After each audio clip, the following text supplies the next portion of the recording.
오늘 함께 은혜 받으실 말씀은 시편 46편 1절로 11절 말씀입니다. 구약성경 835면 전후에 있습니다. 시편 46편 1절로 11절 말씀입니다.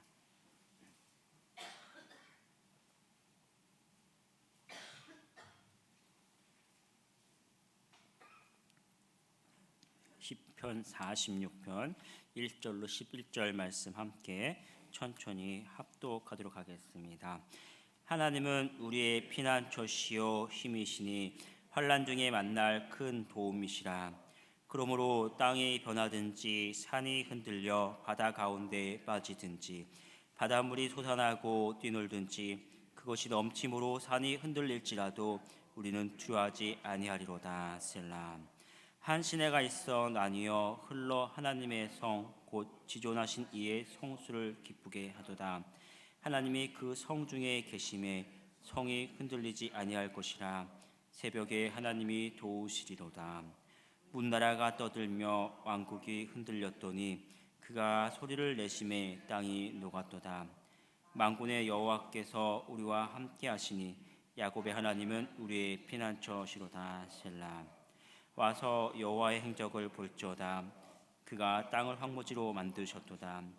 그가 땅 끝까지 전쟁을 쉬게 하시며 활을 꺾고 창을 끄며 수레를 불사르시는도다. 이르시기를 너희는 가만히 있어 내가 하나님됨을 알지어다. 내가 문나라 중에서 높임을 받으리라. 내가 세계 중에서 높임을 받으리라 하시도다. 만군의 여호와께서 우리와 함께 하시니 야곱의 하나님은 우리의 피난처시로다. 셀라. 아멘. 함께 봉독한 말씀을 중심으로 피난처 되신 하나님이라는 제목으로 은혜를 나누도록 하겠습니다. 오늘 본문은 우리가 이제 찬양으로 참 많이 기억을 하고 익숙한 말씀이죠. 우리가 함께 찬양했던 70장 피난처이시니 환난을 당한 자 이리 오라 했던 그 찬양의 그 가사가 되고 또 굉장히 익숙한 말씀입니다. 이 본문을 이해할 때는요, 먼저 이 본문의 말씀이 어떤 배경에서 이제 기록이 됐는지 좀 살펴봐야 합니다. 특히 이제 열왕기하 18장 19장에 보면은 당시의 왕이 남유다의 그 히스기야 왕 시대의 그 배경을 가지고 있습니다. 남유다가 그 멸망하기 직전의 그 내용이었죠. 남유다 왕 히스기야 왕이 남유다를 통치할 때 아수르에서 그 사네립이라는 그 왕이 침공을 합니다. 당시 쳐들어왔던 왕이 18만 5천 명이라고 성경에서 기록을 하고 있는데요. 잘 감이 안 오죠. 18만 5천 명 어느 정도인가. 우리나라 지금 이제 군대 그 병력이 제가 뒤져보니까 48만 명이라고 기록을 하고 그 이야기를 합니다. 그러니까 우리나라 병력의 한 반 되는 그 군인들이 적군이 다 쳐들어와서 그 예루살렘을 이렇게 둘러싸고 있는 상황이죠. 어마어마한 숫자가 되겠죠. 그러면 이 성을 둘렀을 때 그야말로 빠글빠글하고 굉장한 그런 상황, 두려운 상황입니다. 우리나라의 군대는 큰 규모 중에 이제 하나가 이제 사단이라고 하는데 사단이 꽉 차면 1만 명이라고 합니다. 근데 18만 5천 명 엄청난 그 군대가 쳐들어온 상황이죠. 그러니까 남유다가 이미 모든 그 성들이 다 초토화가 된 상황이고 심지어 이제 더 이상 들어오지 말아라. 이제 왕국만 남았으니까 더 이상 들어오지 마라 하고 이미 조공도 다 바치고 궁궐 안에 있는 그 조궁, 궁궐 안에 있는 곡간 또 성전 고가까지 다 털어서 뇌물로 바치고 제발 여기는 이제 들어오지 말아 달라라고 하는 그런 상황입니다. 언제 들어와도 언제 들어오면 다 죽여버리는 이제 그런 상황만 남은 것이죠. 함락이 안 된 것이나 다 함락되고 끝난 상황입니다. 그래서 그 중에 우리가 이제 기억하는 것 중에 하나가 납사게라는 사람이 이제 이야기를 하죠. 우리가 여호와의 명령을 받고 너희를 전멸하러 왔다라고 이제 크게 외쳤더니 이 유다의 지도자들이 기껏 하는 말이 뭐냐면 우리가 너희들이 하는 말 다 알아듣고 다시 시키는 대로 다 할 테니까 제발 너희 말로 이야기하고 우리 그 유다의 말로 하지 마라. 우리 백성들이 다 알아듣는다. 그런 이제 이야기를 했던 것이 이제 우리가 잘 기억을 하고 있습니다. 언제 들어와도 그냥 뭐 끝나는 것이 아니라 들어오면은 그냥 그대로 들어오고 뭐 이제 군인이 들어오는 것이 아니라 적군이 들어오면 뭐 나라가 그대로 이제 멸망의 도장을 찍고 뭐 고관들이 이제 다 죽고 사람들이 다 죽는 이제 그런 상황인 것이죠. 이미 다 망한 상황이라고 해도 뭐 다를 바 없습니다. 그런 상황에서 근데 다 끝난 상황이고 굉장히 이제 두려운 그런 상황이죠. 그런데 성경을 보면요, 그런 상황 절체절명이라고 하죠. 절체절명의 이 순간에 이 유다 왕 히스기야가 무엇을 했냐면은 마지막 대적을 한 것이 아니라 마지막 순간에 하나님께 기도했다라고 이제 성경을 기록을 하고 있습니다. 마지막 순간에 기도를 했고 또 더 놀라운 것은 뭐냐면 그 마지막 순간에 왕이 했던 그 기도를 통해서 하나님께서는 응답하시고 성경에 보면 이렇게 기록을 합니다. 열왕기하 19장 35절을 보면 제가 읽어드릴게요. 이 밤에 여호와의 사자가 나와서 아수르 진영에서 군사 18만 5천 명을 친지라. 단순히 그렇게 기록을 하고 있습니다. 군사 18만 5천 명을 친지라. 아침에 일찍이 일어나 보니 다 송장이 되었더라. 이렇게 기록을 하고 있습니다. 그들이 마지막 순간에 최후의 항전을 했다, 어떻게 싸웠다, 또는 하나님께서 이렇게 저렇게 싸워라, 여기서 대적을 해라, 이렇게 기록을 한 것이 아니라 왕은 마지막 순간에 다 포기하고 하나님 앞에 나아가 간절히 기도했고, 오늘 말씀에 보면 여호와의 사자가 나가서 그들을 쳤다라고 그냥 그렇게 기록을 했고, 그 결과가 뭐냐면 그들은 다 송장이 되었다라고 이야기합니다. 18만 5천 명이라는 엄청난 숫자가 다 그냥 하루아침에 누구의 대적이 아니라 하나님께서 쳐서 송장이 되었다라고 단순히 그렇게 기록을 하고 있습니다. 이스라엘이 스스로 대적할 때는 죽음 직전까지 이 두려운 상황에 굉장히 임박했었죠. 그런데 마지막 그 극적인 순간에 기도하고 하나님의 능력을 경험하고 찬양했던 그 찬양의 내용이 오늘 바로 이 시편 46편의 내용입니다. 1절에서 3절 말씀을 우리 같이 한번 다시 읽어보겠습니다.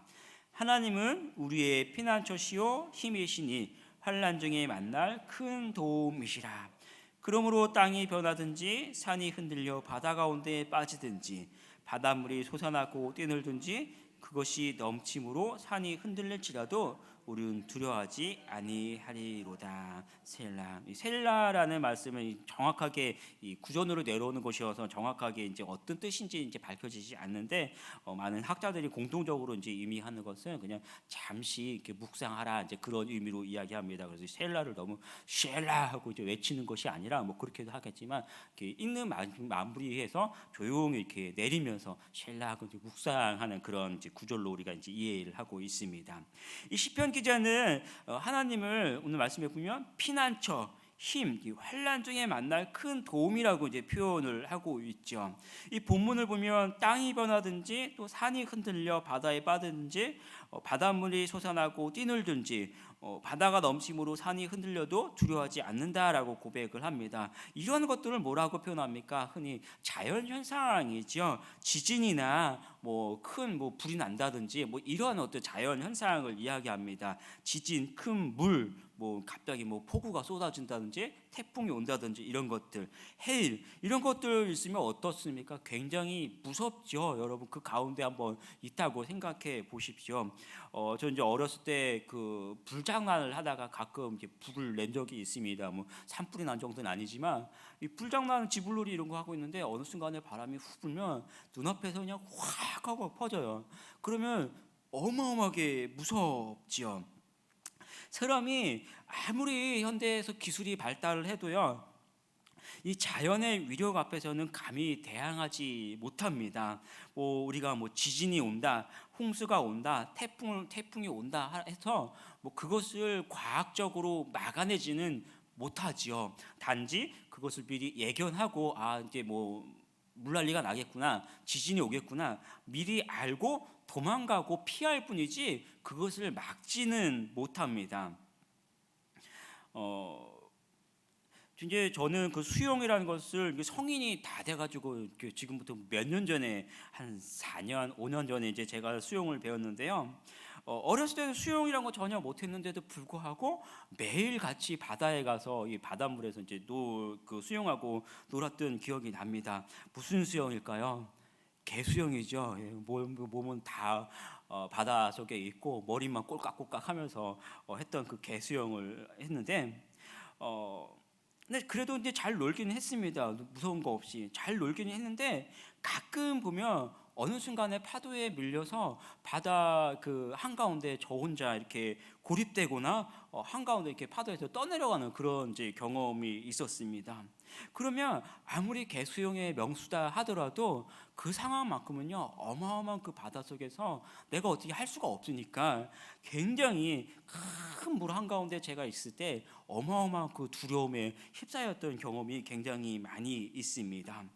이 시편 기자는 오늘 아수르가 침공해서 오늘 죽느냐 내일 죽느냐 바로 이제 눈 뜨고 나면 그 죽는 그런 순간이죠. 그런 어마어마한 그 무슨 두려운 상황을 이 자연 현상의 이 모습으로 오늘 표현했던 것이죠. 뭐 2절에 보면 땅이 변한다. 지진의 지각의 변동이 이런 것들, 산이 흔들려 바다 가운데 이런 것들로 이제 표현을 하고 있지요.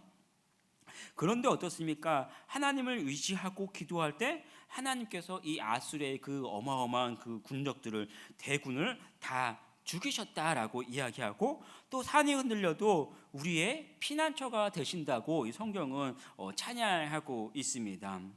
우리도 인생을 살아가면서 그럴 때가 있지요. 갑자기 사업이 무너진다든지 나의 건강에 어떤 이상의 신호가 온다든지 흔히 말할 때 어떤 것들이 나의 목을 재어온다라고 우리가 이제 표현을 하고 있습니다. 그럴 때 보면 내가 아무리 노력을 해도 이제는 더 이상 내 힘으로 어떻게 감당이 되지 않고 상황은 자꾸만 나의 목을 재어오고 죽을 것만 같고 다 무너질 것 같고 그런 상황이 우리가 맞닥뜨릴 때가 있지요. 그러나 오늘 말씀에 보면 바로 그때에도 우리 하나님은 살아 계시고 바로 여러분을 지키시고 보호하시는 분이 여러분의 하나님이시다라고 이야기합니다. 바로 그 순간에 우리가 내 힘으로는 어떻게 할 수 없어서 포기한다 하더라도 전능하신 하나님을 붙들고 끝까지 승리하는 우리 성도들이 되기를 축복합니다. 10절 말씀을 같이 한번 읽어보겠습니다. 10절 이르시기를 너희는 가만히 있어 내가 하나님 됨을 알지어다. 내가 문 나라 중에서 높임을 받으리라. 내가 세계 중에서 높임을 받으리라 하시도다. 이 본문을 보면 너희는 가만히 있으라라고 이야기합니다. 적들이 쳐들어오는데 어떻게 할 수 없어서 그냥 우두커니 서 있어라라는 그런 말씀이 아니죠. 이제는 내가 하려는 그러한 나 스스로의 모든 것들을 다 내려놓고 하나님을 인정하고 하나님을 신뢰하라, 위례하라라는 그런 말씀입니다. 적들이 쳐들어올 때 지금까지 내가 대적했고 노력해봤지만 결국은 실패하고 또 멸망하고 죽을 시간을 기다리고 있었죠. 그런데 기도할 때는 어떻습니까? 기도할 때 크신 하나님의 능력을 경험했습니다. 바로 그것이 기도의 능력이고 기도의 은혜이죠. 내가 내 힘으로 노력하면 안 되지만 어떻습니까? 마지막에는 우리는 포기하죠. 그런데 그 내가 포기할 때도 뭐만큼을 할 수 있습니까? 내가 적들을 대적하는 건 어쩔 수 없지 포기하지만 그 포기한 그 순간에도 기도만큼을 할 수 있잖아요. 기도만큼은 내가 건강에 대해서 사업이 안 돼서 모든 것을 다 할 수 없는 마지막 순간에도 우리는 기도만큼은 할 수 있잖아요. 눈 감고 내가 있는 그곳에서 조용히 하나님을 찾고 하나님을 신뢰하는 그 기도만큼은 우리는 포기할 수 없습니다. 내가 기도하는 것은 내가 하나님을 인정하고 하나님을 의지하는 우리의 마지막 끝까지 할 수 있는 신앙의 표현입니다. 그런데 하나님은 바로 그것을 원하시는 것이죠. 우리가 기도하는 것, 우리가 마지막 순간까지 하나님을 신뢰하고 하나님을 붙드는 것, 하나님 그것을 원하시는 것이죠. 내가 아니라 하나님을 신뢰하는 것, 그 방법이 기도이고 우리가 기도할 때 하나님을 역사하십니다. 오늘 말씀을 보면 너희는 가만히 있으라라고 말씀하셨고 또 너희는 알라라고 말씀하십니다. 이 알라라는 것은요, 우리가 지금까지 했던 것, 하나님의 말씀을 성경을 통해서 알고 또 설교를 통해서 안 것 이상으로 여러분의 삶 속에서 경험에서 알라라고 이야기하는 것입니다. 이전에는 성경을 통해서 알고 또 성경을 통해서 지식적으로 알았지만, 그렇게 알았지만 이제 중요한 것은 뭡니까? 나의 삶 속에서 정말로 나에게 문제가 오고 어려운 그 순간에 끝까지 하나님을 신뢰하는 순간에 하나님께서 여러분 삶 속에서 개입하시고 그 모든 환난을 어떻게 이끌어 가시는지 하나님을 여러분이 경험에 가서 알라라는 것입니다. 여러분의 삶 속에서 여러분과 함께 하시는 그 하나님을 그때 내가 만나고 경험해서 알아가는 우리 성도들이 되기를 축복합니다. 오늘 말씀을 보면 아수르가 쳐들어오고 죽기 직전에 기도하고 하나님의 전능하신 능력으로 구원을 경험하고 그 순간에 하나님을 찬양하게 되죠. 성경에 기록된 그 찬양이 아니라는 거예요. 어느 누가 목사님이 했던 그 설교가 아니라는 것이죠. 바로 이스라엘 백성들이 마지막 순간에 기도하고 하나님을 경험했던 그 찬양의 내용들입니다. 하나님께서 이스라엘 백성을 애굽에서 건져내시고 제일 먼저 그들을 보내신 곳이 어디입니까? 홍해입니다. 홍해. 가나안 땅으로 보내신 것이 아니고 홍해로 보내셨죠. 앞에는 홍해가 가로막혀서 어떻게 더 나아갈 수가 없고 또 그 순간에 뒤에는 그 애굽의 군대가 죽이겠다고 그냥 엄청난 숫자로 쳐들어옵니다. 그래서 그 상황 속에서 이스라엘 백성들이 했던 것은 하나님을 원망하고 우리가 이제 다 죽었구나 울부짖는 것밖에 없었지요. 하나님께서 그 순간에 모세에게 말씀하십니다. 출애굽기 14장 13절을 보면 너희는 두려워하지 말고 가만히 서서 여호와께서 오늘 너희를 위하여 행하시는 구원을 보라라고 이야기합니다.